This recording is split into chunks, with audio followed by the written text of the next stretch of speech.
Assalamualaikum, saya Nurul Husna binti Nazri, nombor matrik C17A0291. Saya akan membentangkan tentang projek penyelidikan satu saya yang bertajuk penggunaan gerakan grafik atau motion grafik dalam video pemasaran di Pepati TV. Bab 1 akan menerangkan tentang latar belakang kajian. Latar belakang penyelidikan ini adalah berkaitan penggunaan motion grafik atau gerakan grafik dalam video pemasaran untuk Pepati TV. Video pemasaran merupakan memainkan peranan penting dalam mempromosikan untuk sesebuah perniagaan.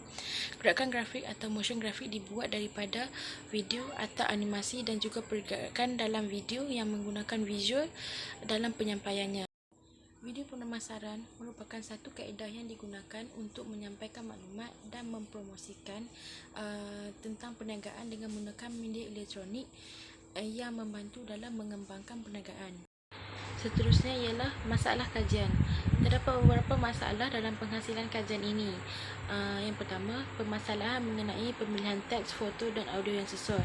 Yang kedua, permasalahan mengenai cara penyampaian menggunakan grafik gerakan ini seperti bentuk dan pergerakan. Permasalahan dalam kajian ini juga ialah penggunaan warna dan susunan ruang dalam sesebuah video. Seterusnya ialah objektif kajian. Objektif kajian ini adalah untuk mengenal pasti cara penyampaian motion grafik lebih berkesan dengan penggunaan teks, gambar, audio yang sesuai. Mengenal pasti penggunaan warna dan susunan ruang dalam video gerakan grafik yang sesuai dan menarik. Seterusnya, mengenal pasti keberkesanan penyampaian penggunaan gerakan grafik yang disampaikan terhadap masyarakat. Seterusnya ialah persoalan kajian. Persoalan kajian adalah apakah penggunaan gerakan grafik ini lebih berkesan dengan penggunaan teks, gambar dan audio yang sesuai?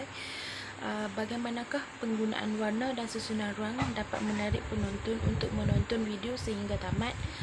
Adakah keberkesanan cara penyampaian penggunaan gerakan grafik atau motion grafik yang disampaikan dapat disampaikan dengan jelas kepada masyarakat? Terusnya ialah skop kajian.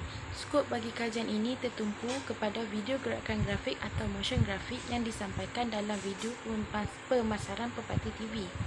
Kajian ini juga tertumpu kepada penyampaian yang tidak membosankan serta penggunaan teks, grafik dan audio yang sesuai dengan penyusunan dan pemilihan yang baik dapat menyampaikan maklumat dengan jelas kepada masyarakat. Penggunaan warna dan susunan ruang yang sesuai dapat memberikan tarikan dan disampaikan dengan lebih jelas. Kajian ini juga akan mengkaji tentang keberkesanan cara penyampaian menggunakan kaedah ini kepada masyarakat dapat difahami. Ialah kepentingan kajian. Kepentingan kajian ini ialah dapat menyelesaikan masalah dalam memilih medium untuk menyampaikan maklumat atau membina sebuah video pemasaran.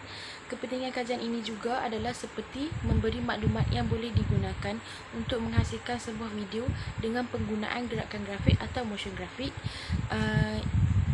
Kajian ini juga memberikan kepentingan kepada pengkaji yang akan datang. Kepentingan ini juga untuk masyarakat dengan adanya kajian penggunaan gerakan grafik atau motion grafik ini untuk video pemasaran dapat membantu dalam memberi kefahaman kepada masyarakat. Seterusnya ialah di bahagian bab 2. Gerakan grafik atau motion grafik merupakan kepingan animasi atau rakaman digital yang mencipta ilusi gerakan atau putaran. Gerakan grafik ini biasanya digabungkan dengan audio untuk menjadikan video lebih menarik dan dapat menarik perhatian. Grafik bergerak ini biasanya dipaparkan melalui teknologi elektronik. Penggunaan gerakan grafik dalam pemasaran merupakan langkah yang baik untuk mengiklankan dan memperkenalkan sesuatu seperti syarikat atau produk yang diusahakan. Seterusnya ialah bab 3, iaitu menerangkan tentang metodologi kajian. Metodologi merupakan satu set kaedah yang digunakan untuk menjalankan kajian ke atas subjek kajian yang tertentu. Kaedah yang digunakan untuk mencapai objektif dan menganalisis data bagi kajian penyelidikan ini. Penyelidikan kualitatif merupakan kajian terhadap sesuatu untuk memperoleh data dan maklumat secara lebih jelas dan terperinci. Responden akan menonton dan akan menjawab soalan mengikut pendapat mereka sendiri dan cadangan mereka. Kesimpulannya, perkembangan teknologi memainkan peranan penting dalam menyampaikan maklumat. Teknologi telah memudahkan urusan apabila maklumat dan segala aktiviti pemasaran mudah dikongsi di laman sesawang.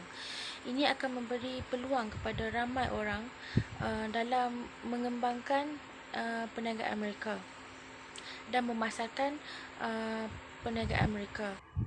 Sekian, terima kasih.